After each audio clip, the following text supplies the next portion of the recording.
Popcorn fans, as few of you as there are, I still wish you all a Merry Christmas, and I hope you're enjoying the holiday season no matter what you celebrate or how. But this is Popcorn, a salute to all pop culture, but mostly the 80s, and I've got a very 80s Christmas for you. It's Christmas 2021. Yikes. Far cry from the 80s, but since this is Popcorn, I thought it was appropriate that I entertain you with some 80s Christmas memories from a very Gen Xer like myself. The 1980s was a simpler, holiday-centric time that still focused on the family. Just family with a lot more shopping bags. You see, with all the consumerism, the toy crazes, and the advertisements of every business with images of Santa Claus, gifts, cars with bows, and even, yes, Jesus, it just made for a well-rounded, magical, must-see holiday celebration. The 1980s mix of slick and yet slightly tacky worked like a charm and offered the youth of the decade like me all the annual excitement and magic I could wish for. Come on, let me show you. Christmas in the 1980s started like any other generation, where kids counted down, first until Christmas vacation, and then of course the big day and the motherlode of Christmas morning. Family was still central in this era. It was family with just a lot more shopping bags. As much as the gifts under the tree, the idea of family coming together and participating in all the season had to offer were highlights of the whole experience, and were not only treasured but still expected. It all started after Thanksgiving and the broadcasting of all those Christmas specials. Of course, we waited for those famous 1960 specials. Whether animated or stop motion, they were a must, and since they were played only once a season, the whole family joined in the excitement and watched as a collective. Perennial favorites, to be sure: Frosty, Santa, Rudolph, the Miser Twins, and more. And we can't forget about the Grinch or Snoopy either. And let's just skip that one-time Star Wars special though, huh? Life Day is more of a Thanksgiving thing anyhow. The 1980s jumped the shark when it came to Christmas TV specials. It started pretty light with Christmas in Pac-Land, but then only exploded from there. Garfield's Christmas special, The Chipmunks Christmas, Glow Friends Christmas, and offerings from the Cabbage Patch Kids and the Care Bear Nutcracker, but even stretched like BC, A Special Christmas, and 'Tis the Season to be Smurfy, the California Raisins and the Claymation Christmas, or Jetsons Christmas Carol. And we rounded it all out with some stellar highlights like Christmas at Pee-wee's Playhouse, Alf, and the He-Man and She-Ra Christmas special.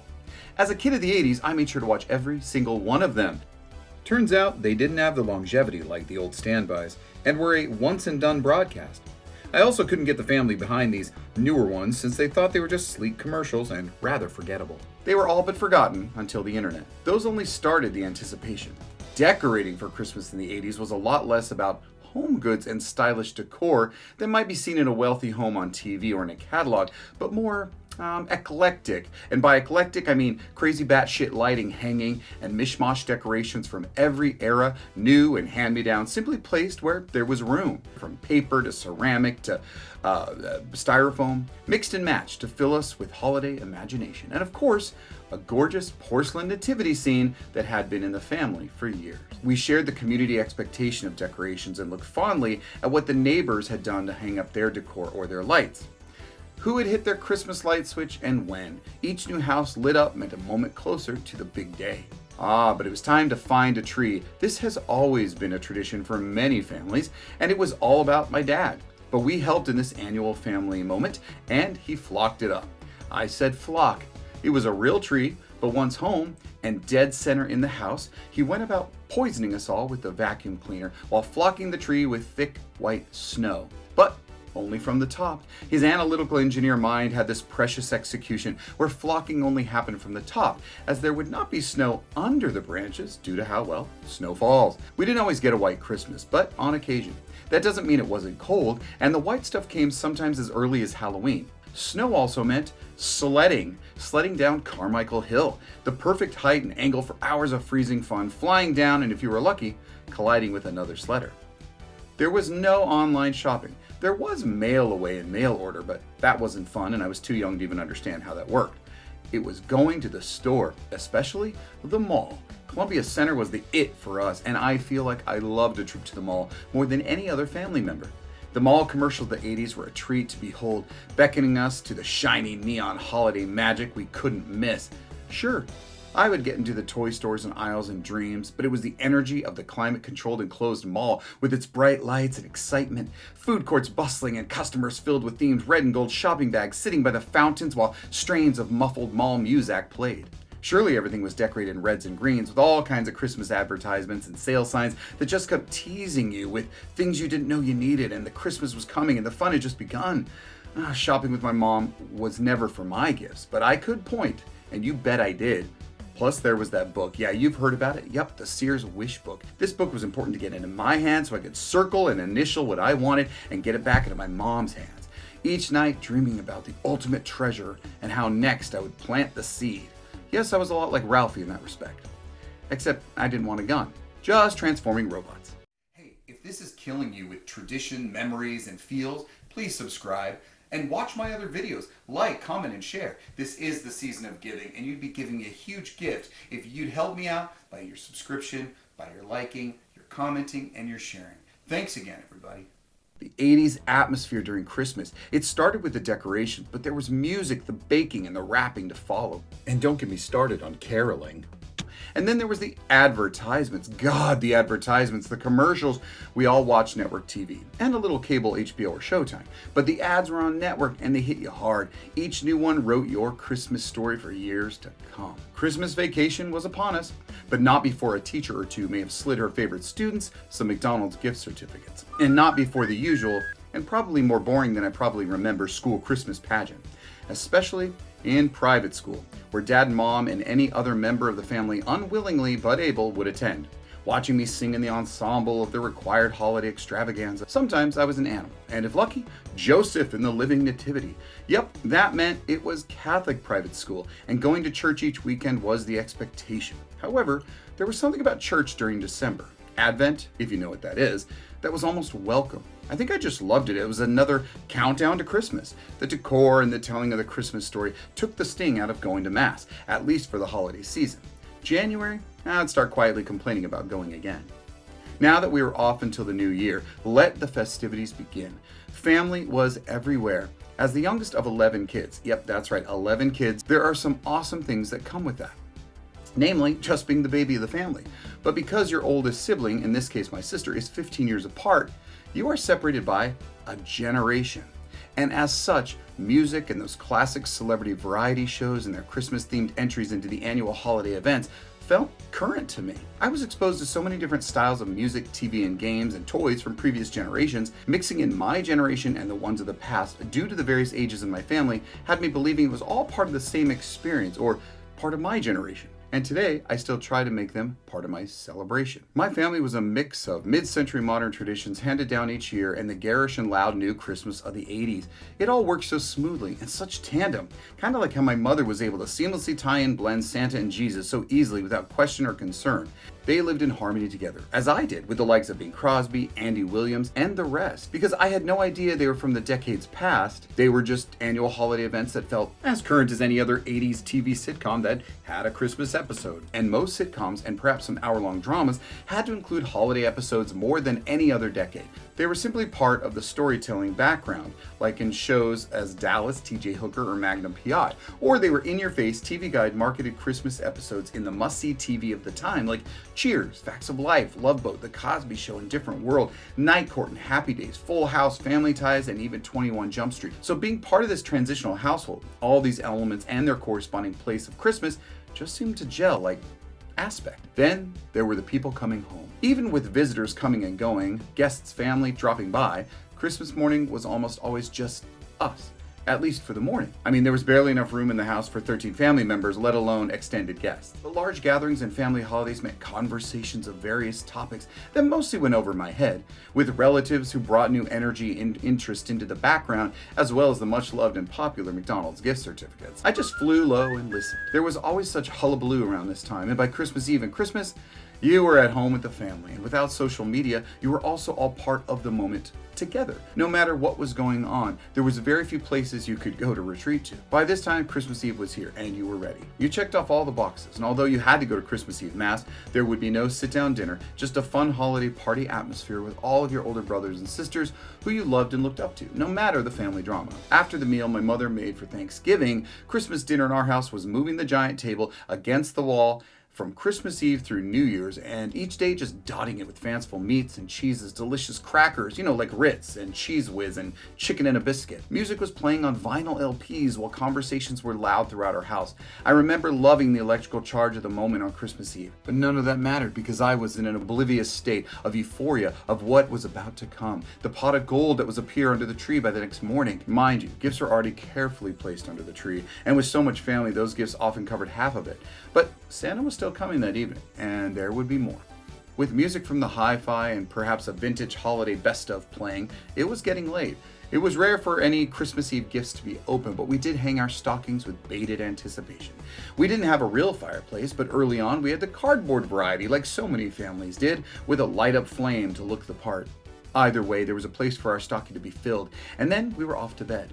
Christmas Eve is an insomniac's nightmare, but then I guess you'd have to be asleep. Either way, it felt like we didn't sleep, but at some point we must have, as there was magic that night, and all the advertisements for the newest toy, and all the cross promotion and the new 80s Christmas specials and the TV sitcom episodes were leading to this moment. Shiny, bright new treasures would arrive by Santa, and you wondered how many were going to be from your wish list or your letter to the fat man. I got up early, that was for sure. I remember a couple of times too early, and a stern, "Get back to bed," was heard from my parents' room. There was one time I had a sure sighting of the man, sitting quietly at the top of the stairs, all ready to get up for Christmas morning, but as usual, too early. I stared intently as the jolly old elf laid gifts at the bottom of the tree, piling high the rewards without knowing I was there. In awe, I crept back to my room, knowing I better wait, lest he take my toys back. Each Christmas morning, when I knew it was safe, I would make it downstairs, definitely before 5 a.m., and gaze at the wonder. Mornings were always my special time. No one else was up, and that was a relief, and very different for a busy household. The house was finally quiet, and it was all mine. Even outside of Christmas, early mornings were my norm, and I seemed to be all alone in the darkness, waiting for dawn to break and light to filter in through the windows. Especially on Saturday mornings. This time was mine, when I would watch the test pattern turn into Rocky and Bullwinkle. But this was an extra special day. It was Christmas morning and so cold. But in my robe, I made my way down the stairs to the large open first floor. And since we never turned off our Christmas lights on Christmas Eve, I was greeted by that beautiful, enchanting glow. More glorious than the day before. And then I saw it.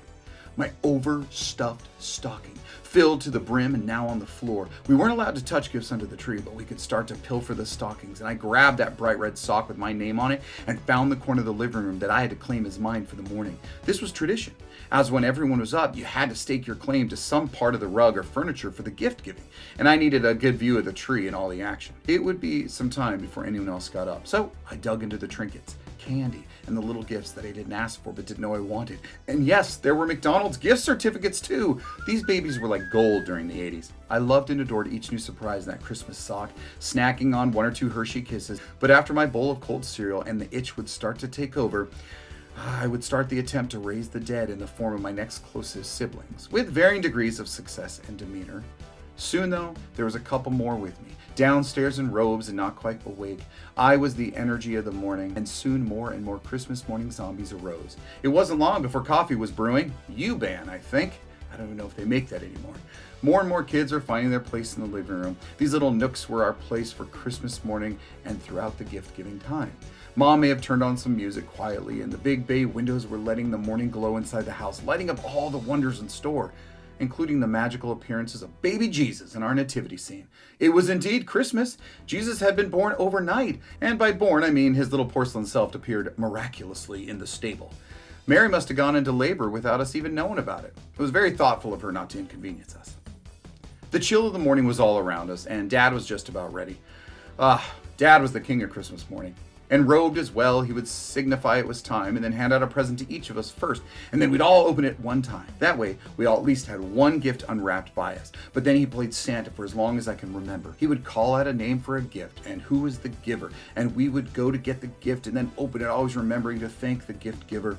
Some were from mom and dad, some were from siblings, and some were from Santa Claus.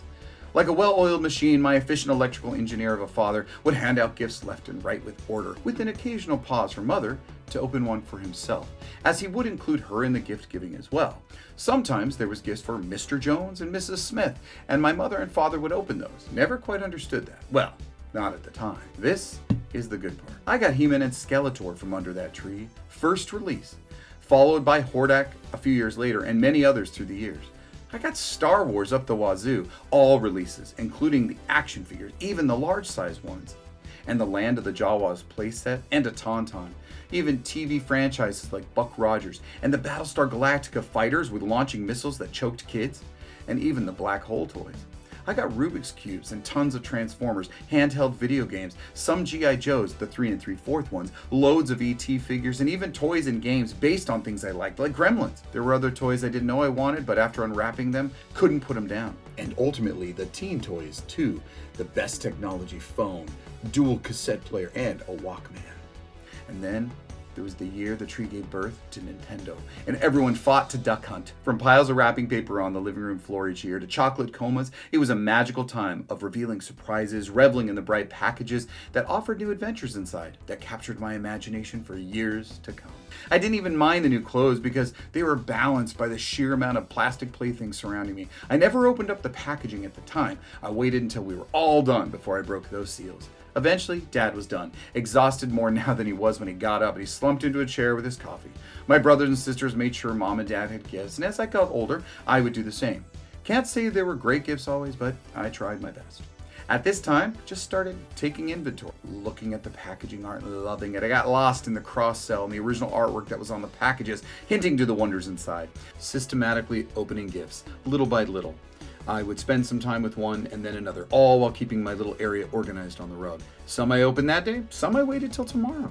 Older siblings would crawl up to breakfast to start their day, and maybe even some go back to bed. But for the most part, the youngest of the 11 would compare our booty and begin some playtime before expanding from the living room with our favorite in the moment accompanying us. Although it was immediate family at that moment, there might be visitors throughout the day, and we definitely got family games and outside games and radio-controlled cars from Santa that would inevitably lead us outside to play together as a family of siblings.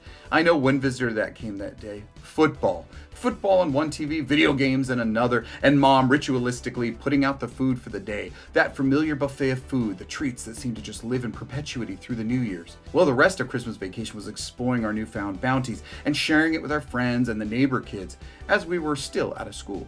One year in the early 80s, I remember my father recording the whole Christmas morning, not on video, but on tape deck. He hid a microphone in garland above us and recorded our gift giving that special morning to relive years to come. I wonder where that is today. Just like it is today, all the specials had played out. Their one-time broadcast was over. Perhaps a Christmas morning concert was finishing its last strain, but all the advertising for Christmas was gone, suddenly dried up on TV and replaced with the New Year's Eve sales advertisements.